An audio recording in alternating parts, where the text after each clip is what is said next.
Pemprov IPSI Sumatera Selatan optimis bisa meloloskan banyak atlet asal Sumatera Selatan dalam Kejurnas Prapon 2019 di Jakarta yang akan berlangsung pada tanggal 12 hingga 17 November 2019. Setelah terpilih 23 atlet hasil dari Kejurprov di Batu Raja, para atlet yang akan turun pada Kejurnas Prapon di Jakarta memusatkan latihan di Sekayu Musi Banyu Asin. Dipilihnya MUBA menjadi tempat TC atlet dikarenakan mayoritas atlet yang akan turun adalah putra-putri MUBA. Sekretaris Umum IPSI Sumsel, Darlis, mengatakan walaupun dengan persiapan TC yang singkat dan juga tidak dipertandingannya pencak silat dalam Porwil 10 Sumatera di Bengkulu, tetap optimis untuk bisa meloloskan atlet Sumsel di Prapon 2019 ini. Tim Sumsel sendiri nantinya akan berada di zona atau wilayah 3 di mana merupakan zona neraka dengan tergabung bersama DKI Jakarta, Jawa Timur dan Jawa Tengah yang notabene gudangnya atlet nasional.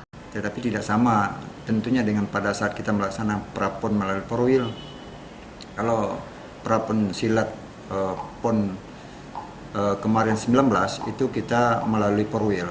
Karena di Porwil ini dilaksanakan itu adalah wilayahnya se-Sumatera. Memang kalau untuk Prapon Porwil kita meloloskan atlet terbanyak untuk se-Sumatera. Di Prapon ini untuk Sumatera Selatan berada di zona 3, di wilayah 3. Nah, wilayah 3 ini adalah salah satu wilayah terberat dari 3 wilayah Prapon yang dilaksanakan di Kejurnas ini. Nah, Sumsel ini berada di wilayah neraka, yaitu ada DKI, ada Jawa Timur, ada Jawa Tengah. Ini atlet-atlet terbaik nasional semua berkumpul di wilayah ini. Tim Sumatera Selatan sendiri terdiri dari 23 atlet di mana ada 15 atlet putra dan 8 atlet putri yang akan mengikuti semua kelas yang dipertandingkan yaitu 19. Eza PM, Sriwijaya TV.